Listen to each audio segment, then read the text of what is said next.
Just because he held his breath in the bathtub for 58 seconds, the boy confidently decided he wanted to compete in the Olympics. Dragging his limping legs, with a large red satchel on his back, even in the dead of night, he set out alone. His mother pretended to be surprised and asked where he was going.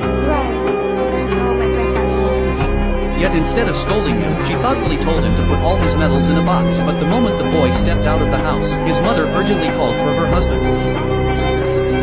Soon, Eddie limped to the bus stop, only to find his father had already been waiting there for a long time. Helpless yet skillfully, his father fabricated a lie, coaxing and tricking Eddie back home, and gave him a book titled Moments of Glory. Little did he know, this would become the thing his father regretted most in life, because ever since Eddie read that book, his Olympic dream grew like wild grass, impossible to cut down or burn away. When Eddie's leg condition fully recovered, he tried pole vaulting, hurdles, weightlifting, and hammer throw, but with no natural talent. He failed in one event after another. The box his mother had given him for medals ended up filled with one pair of broken glasses after another. One day, he suddenly wanted to try javelin, but accidentally hit the glass next to his father. His father could no longer tolerate his son's wild ideas, and ordered him to come to the construction site the next day to paint walls. What about my Olympic preparation? Eddie, you are not an athlete!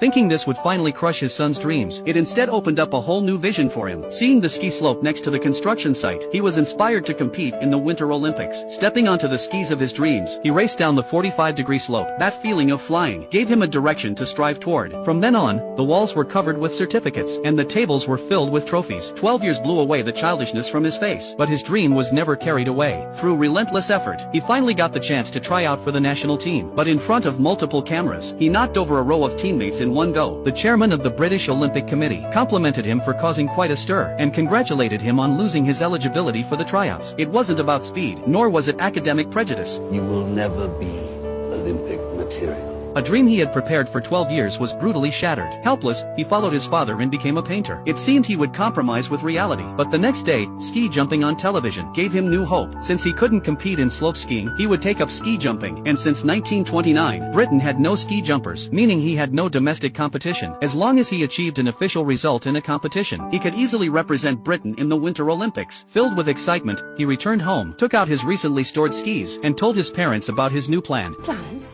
What plans? I'm going to be an Olympic ski jumper. His parents were both happy and worried. His mother was glad he had rediscovered his dream, while his father was worried that he was going back to idling around again. But facing his confident child, he could only accept it helplessly. And so, Eddie crossed the ocean and arrived at the training ground in Germany. The ski jump here seemed taller and more dangerous than on TV, but there was no fear in his eyes, only boundless hope for his dream. But beyond the dream was the cold reality. Penniless and with no place to stay, he could only sneak into the small storage room of a restaurant to sleep. Fortunately, that kind boss lady took him in, letting him do odd jobs while leaving him time to train. At first, he chose the 15-meter jump. Over a decade of slope skiing experience allowed him to easily conquer this beginner's jump. He then turned to the nearby 40-meter jump. His reckless courage shone through on the rapidly descending slope. As expected, he fell, and also realized that ski jumping wasn't as simple as he thought. The owner iced his injuries while advising him to find a coach. The Norwegian national team coach walking toward them seemed like a perfect fit, but when he approached them full of hope, he was met with mockery and discouragement. In Norway, athletes typically start training in ski jumping at age 6. At 22, wanting to compete in the Olympics was a joke, but Eddie ignored the mockery. If no one would teach him, he would teach himself. He stood on the 40-meter jump again, racing down against the wind. The skis beneath his feet roared, as if ready to wage a fiery battle against the cold reality. But Eddie, with no experience or talent, clearly became the loser. Yet, tireless as ever, he went down again and again, falling again and again. The word stop seemed foreign to him, until this time, he broke his finger. Brown, watching nearby, couldn't stand it anymore. He said Eddie had no talent for ski jumping, and warned him not to try the 70-meter jump. If Eddie broke his neck, he'd be the one cleaning up the mess. Whatever.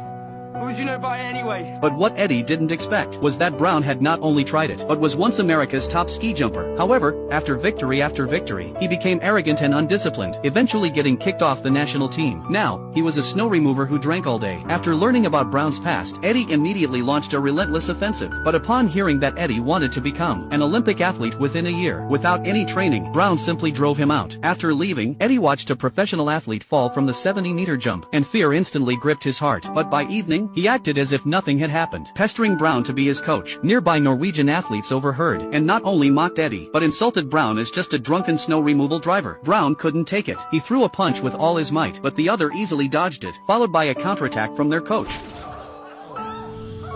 When Brown woke up, he found only Eddie by his side, and so, he decided to give this young man a little guidance. Ski jumping isn't just a sport, it's an art. It requires freeing your mind, feeling the sensation of flight. When descending, lift your legs on the skis, stretch back, and let the sound of the wind roar in your ears. He also told Eddie that falling from the 70-meter jump might break a bone or two, and with luck, you could still stand up. But the 90-meter jump was the forbidden zone of life. One mistake could land you in a coffin. Fueled by alcohol, he demonstrated it himself, standing on the 90-meter jump. At that moment, countless stars seemed to twinkle just for him, and the falling snowflakes seemed to sing his praises. After a perfect landing, he took a sip of alcohol and walked away, greatly inspired. Eddie stood on the 40-meter jump the next day. Remembering Brown's teachings, he leaned forward, turned his legs back, and flew through the air like a bird. This perfect landing made him overestimate his abilities again. Eager for quick success, he stood on the 70-meter jump. As expected, reality dealt a harsh blow to his overconfidence.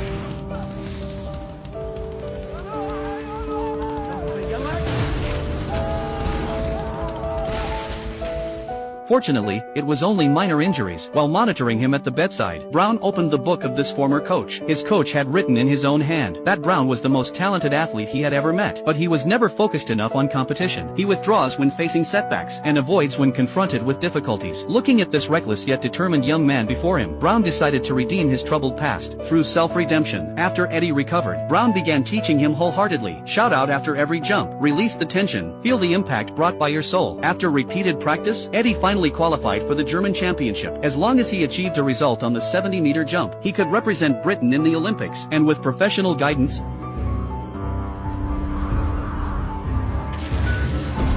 he successfully conquered the 70-meter jump for the first time. Though it was only 34 meters and placed him last, the result was valid and broke the British record. But the British Olympic Committee didn't want to waste money on this amateur athlete. They raised the minimum standard to 61 meters in order to make life difficult for Eddie. His father thought he would give up, but Eddie didn't. With his mother's support, he took his parents' savings and drove away in his father's camper van to seek systematic training from Brown. And Brown, deeply moved by his determination, officially agreed to be his coach. First, feel the sensation upon landing, then practice the jumping movements. Next, train your balance in the air, then master the skill of landing with bent knees. Experience the thrill of soaring through the sky. Rewards may not appear immediately after making efforts, but they will surely arrive in full glory when you give your all. Half a year later at the European Tour, a completely renewed Eddie achieved 61 meters on just a trial jump. If he could repeat that tomorrow, his dream would truly become reality. The next day, he leaped down. His galloping posture is like that of a superhero, cutting through the blue sky, surpassing the white clouds, but failing to conquer the snow beneath his feet. He fell down regretfully, and the result was invalidated. All his efforts went up in smoke. After experiencing a high point, his dream fell back into a gloomy low point. Eddie sincerely apologized to his parents, saying he would never act like that again. He would come home after finishing work this week, but this time, his father, who had never supported him, rarely encouraged him to cheer up. There's no dead end ahead. Hope lies around the corner. Just as he was working hard, he received the results from the European Tour. It turned out the staff had recorded his trial jump result as well. Now, with a ticket to the Olympics, but Brown advised Eddie to train with him for 4 more years. He was confident he could turn Eddie into a serious contender for the champion. But Eddie didn't care about gold medals. Being able to showcase himself at the Olympics was his desired moment of glory. It's my moment! Don't make this your moment, please. You'll be a fool, they'll make you a fool. I'd rather be a sober fool than a drunken coward. They parted on bad terms. Finally, Eddie successfully put on the national team uniform, but being selected through a loophole in the rules didn't earn him recognition. His teammates got him drunk, so he missed the opening ceremony, and the chairman even made things difficult for him, not letting him attend the banquet. But he didn't care. He just wanted to enjoy his moment of glory, racing down the 70-meter jump, feeling the roar of the wind and the chanting of his dream.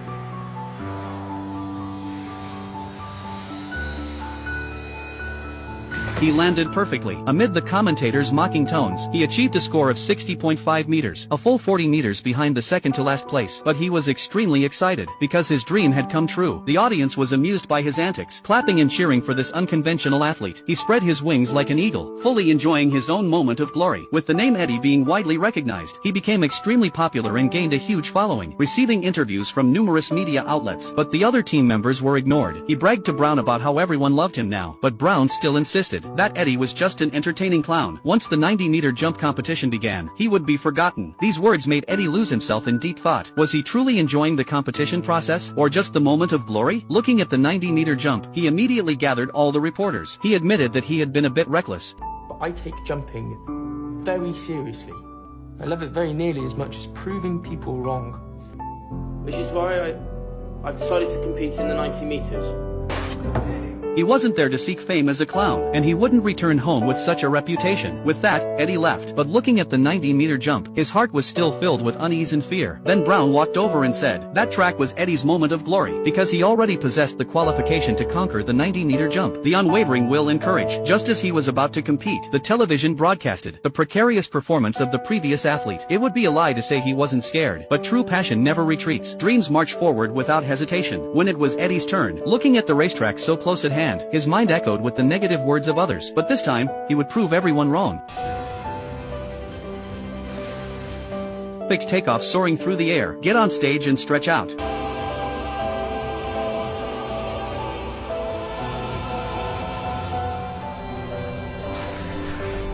This ugly duckling, whom no one had faith in, conquered his inner fear at the last moment and completed his own transformation.